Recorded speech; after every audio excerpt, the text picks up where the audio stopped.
नमस्कार। जरा कल्पना कीजिए, आपने सालों तक दिन रात एक करके पढ़ाई की, तमाम परीक्षाएं दी, सिर्फ इस उम्मीद में कि एक दिन एक ढंग की नौकरी मिलेगी। लेकिन जब आप सिस्टम से सवाल पूछते हैं तो वही सिस्टम पलटकर परजीवी या पैरासाइट कह दे तो कैसा लगेगा? किसी फिल्म का डायलॉग लग रहा है ना?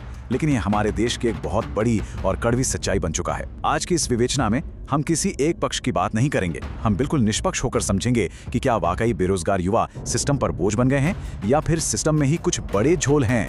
चलिए गहराई से समझते हैं। अब ये कोई गली नुक्कड़ की बहस में निकले शब्द नहीं है। 15 मई 2026 को सुप्रीम कोर्ट की एक सुनवाई चल रही थी और वहां चीफ जस्टिस सूर्यकांत ने इन शब्दों का इस्तेमाल किया। उन्होंने अपनी एक टिप्पणी में सीधे तौर पर कॉकरोच और पैरासाइट जैसे शब्दों का जिक्र किया। अब जाहिर सी बात है, जब देश की सबसे बड़ी अदालत से ऐसे शब्द बाहर आते हैं तो उनका असर भी बहुत गहरा होता है। रातों रात इन शब्दों ने पूरे देश के युवाओं का ध्यान खींच लिया और एक ऐसा विवाद खड़ा कर दिया जिसकी किसी ने कल्पना भी नहीं की थी। भाग 1, अदालत का विवाद। चलिए सीधा मुद्दे पर आते हैं और समझते हैं कि अदालत के उस कमरे में असल में हुआ क्या था, क्योंकि बिना पूरा कॉन्टेक्स्ट समझे हम इस पूरी तस्वीर को नहीं देख सकते। तो हुआ ये कि जैसे ही ये शब्द बाहर आए, पूरे देश में एक तरह से गुस्सा फूट पड़ा। युवाओं का सीधा सा तर्क था कि भाई, अगर नौकरी नहीं है तो क्या सवाल पूछना भी गुनाह है? इसे बेरोजगार युवाओं के सीधे अपमान के तौर पर देखा गया। लेकिन कहानी का दूसरा पहलू भी है। 2 दिन बाद चीफ जस्टिस की तरफ से एक सफाई आती है। उन्होंने स्पष्ट किया कि उनकी बात को बिल्कुल गलत तरीके से पेश किया गया है। उनका असली निशाना तो वो लोग थे जो फर्जी डिग्री लेकर प्रोफेशन में घुस आते हैं और पूरे सिस्टम को बदनाम करते हैं। उन्होंने ये भी साफ किया कि उन्हें भारतीय युवाओं पर बहुत ज्यादा गर्व है। तो यहाँ सबसे बड़ा सवाल ये उठता है कि अगर वो टिप्पणी सिर्फ फर्जी डिग्री वालों के लिए थी तो इतना भारी बवाल क्यों मच गया? इतने सारे युवाओं ने इस बात को सीधे दिल पर क्यों ले लिया? ये वो सवाल हैं जो हमें अदालत के कमरे से बाहर निकालकर उस असली सोशल रियलिटी की तरफ ले जाता है जिससे लाखों लोग रोज जूझ रहे हैं। और इसका जवाब हमें कोर्ट के बयानों में नहीं बल्कि जमीनी हकीकत में मिलेगा। भाग 2, असलियत आंकड़े क्या कहते हैं। आइए उन आर्थिक और सामाजिक आंकड़ों पर एक नजर डालते हैं जो इस पूरे जन आक्रोश की असली वजह है। मई 2026 के आंकड़ों के हिसाब से भारत की बेरोजगारी दर लगभग 5% दर्ज की गई। अब पहली नजर में ये नंबर सुनकर लग सकता है कि अरे यार, ये तो काफी छोटा है। लेकिन इस 5.2% के पीछे वो गहरी तकलीफ छिपी है जो अनगिनत घरों की सच्चाई है। ये नंबर बताता है कि एक सिंगल पद के लिए, जी हाँ, सिर्फ एक पद के लिए लाखों उम्मीदवार कतार में खड़े हैं और अपनी बारी का इंतजार कर रहे हैं। जरा सोचिए कि ये संघर्ष असल जिंदगी में कैसा दिखता है। एक आम छात्र की यात्रा कुछ इस तरह होती है। सबसे पहले एक पद के लिए फॉर्म भरा जाता है, फिर अचानक पेपर लीक की खबर आ जाती है। इसके बाद मामला खिंचते खिंचते कोर्ट पहुंच जाता है और सालों साल लटका रहता है। और जब तक जाके कोई नतीजा आता है ना, तब तक उम्मीदवार की उम्र सीमा ही पार हो चुकी होती है। इस पूरे सिस्टमैटिक डिले की वजह से एक छात्र की सालों की मेहनत और उसकी महंगी डिग्री उसे बिल्कुल रद्दी के बराबर लगने लगती है।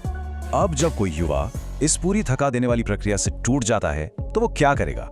वो सोशल मीडिया का सहारा लेता है या फिर आरटीआई फाइल करता है, ये जानने के लिए कि आखिर उसके साथ नाइंसाफी क्यों हुई। ऐसे में इन युवाओं को पैरासाइट कहना तथ्यात्मक रूप से बिल्कुल गलत हो जाता है, क्योंकि सच तो ये है कि जब युवा आरटीआई लगाते हैं या सोशल मीडिया पर सवाल उठाते हैं तो वो सिस्टम को तोड़ना नहीं चाहते, वो बस जवाबदेही मांग रहे होते हैं ताकि सिस्टम बेहतर तरीके से काम करे। ये कोई न्यूसेंस या सिरदर्द नहीं है, ये तो एक जागरूक नागरिक होने की सबसे बड़ी निशानी है। भाग 3, व्यंग्यात्मक विद्रोह। और यहां से ये कहानी एक बेहद ही दिलचस्प मोड़ ले लेती है। युवाओं ने सिर्फ हार मानकर बैठने के बजाय अपने इस भारी गुस्से को एक बिल्कुल नए और क्रिएटिव तरीके से चैनल किया। इंटरनेट की ताकत का इस्तेमाल करके एक बहुत ही गजब का और व्यंग्यात्मक आंदोलन खड़ा कर दिया गया। सोचिए कैसे एक अपमानजनक शब्द को ही अपना हथियार बना लिया गया। सोशल मीडिया पर रातों रात कॉकरोच जनता पार्टी यानी सीजेपी का जन्म हो गया। लोगों ने बड़े ही गर्व के साथ अपने सोशल मीडिया बायो में कॉकरोच लिखना शुरू कर दिया। इसके पीछे का मैसेज बहुत गहरा था। मैसेज ये था कि एक कॉकरोच की तरह ही भारत का युवा भी हर मुश्किल परिस्थिति और टूटे हुए सिस्टम में सरवाइव करना यानी जीवित रहना अच्छी तरह जानता है। बात सिर्फ नाम बदलने तक नहीं रुकी। इस आंदोलन ने बाकायदा अपना एक व्यंग्यात्मक मैनिफेस्टो भी जारी कर दिया। इनकी मांगे सुनिए। इन्होंने सर्वाइवर वाली कॉकरोच पहचान को पूरी तरह अपना लिया और पैरासाइट वाले लेबल को सिरे से खारिज कर दिया। लेकिन सबसे चतुर मांग क्या थी? वो ये थी कि जिस तरह युवाओं को परजीवी कहकर ताना मारा गया, उसी तरह उन नौकरशाहों और जजों की भी सख्त जांच होनी चाहिए जो रिटायरमेंट के तुरंत बाद ही किसी न किसी मलाईदार सरकारी पद पर बैठ जाते हैं। देखिए कैसे उन्होंने उसी तंज को घुमाकर सिस्टम के टॉप अधिकारियों से जवाबदेही मांगने के लिए इस्तेमाल कर लिया। कमाल है ना? भाग 4 लोकतंत्र और जवाबदेही। इस पूरे घटनाक्रम और इस अनोखे व्यंग्यात्मक विद्रोह को समझने के बाद अब वक्त है कि हम इस पूरे मुद्दे को थोड़े व्यापक नजरिए से देखें।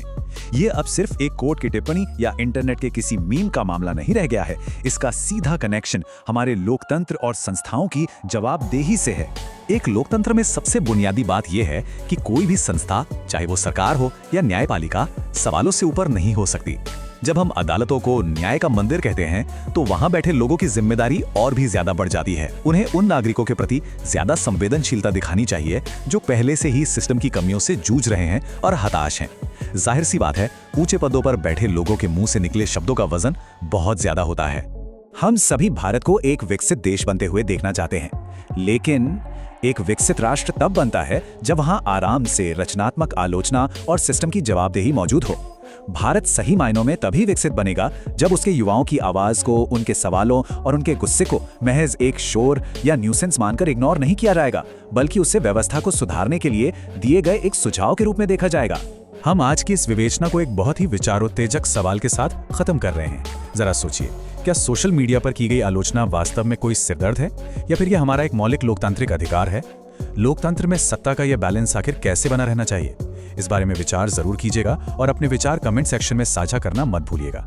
अगर किसी जटिल मुद्दे को इस तरह से स्पष्ट और सीधे तरीके से समझना अच्छा लगा हो तो इस विवेचना को उन सभी लोगों के साथ जरूर शेयर करें जो सिस्टम से सवाल पूछना और नई चीजें सीखना पसंद करते हैं। अगली बार तक के लिए जागरूक रहें। जय हिंद। नमस्कार दर्शकों, जय जगन्नाथ। अगर आपको ये वीडियो अच्छा लगे तो चैनल को लाइक, शेयर और सब्सक्राइब करना बिल्कुल ना भूलें।